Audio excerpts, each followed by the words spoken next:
Previously on the Letter of Confession, Part 1. Sarah Lane was a young woman shaped by love and grief. Her bond with her mother, Margaret, was rare, more than just mother and daughter. It was unspoken understanding. It was soul deep. But cancer ended it. A year later, Sarah returned to her childhood home to pack away what was left. In the attic, she discovered something no one was meant to find: a sealed envelope written in her mother's handwriting. Inside, a confession. I had another child before you. A son. Your brother.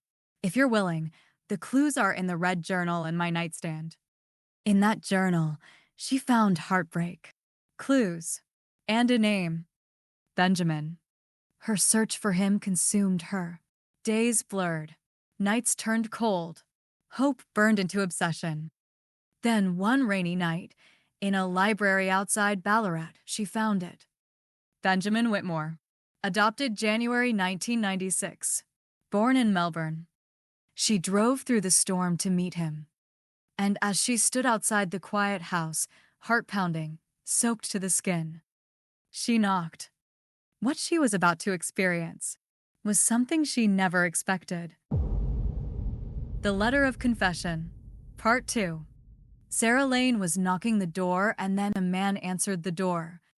Late 20s. Calm, steady eyes. A familiar softness in his face. Yes, he asked. Sarah's voice trembled. Benjamin? He paused, looked at her. Yes, he said slowly. She took a breath. I think I'm your sister. Sarah Lane. Margaret Lane was my mother. Silence stretched between them. Then he stepped aside and said gently, "Come in."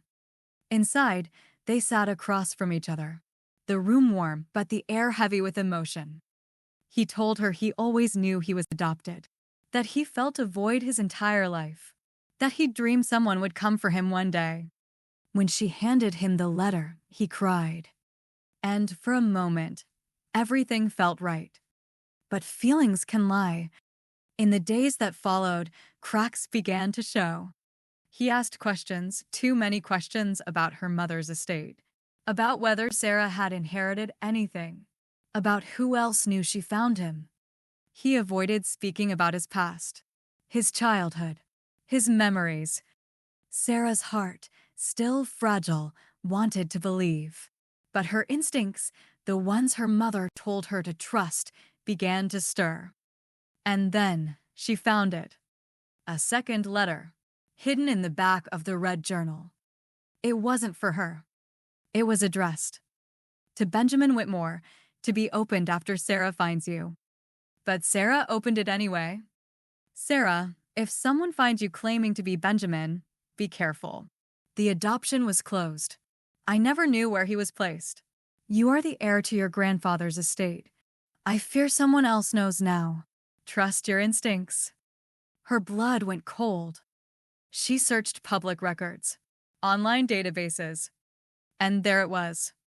The man calling himself Benjamin Whitmore had changed his name 6 months earlier. His real name was Daniel Carter. No adoption, no connection, no brother. Just a lie. She invited him over, sat him down, and asked him plainly, Benjamin, what's your full name? He smiled, too quickly. Why? She stared at him.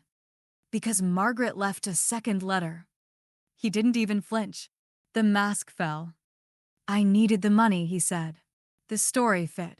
I found out about Margaret from someone who used to work at the agency. I used her story. I used you.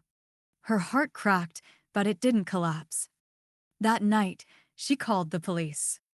But Daniel was already gone, and with him, the deed to her grandfather's estate. Sarah didn't break. She rebuilt. She fought.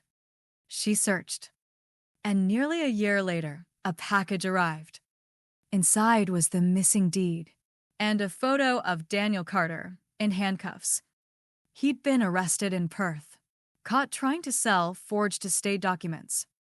Sarah went to her mother's grave, stood silently, and whispered, "You were right.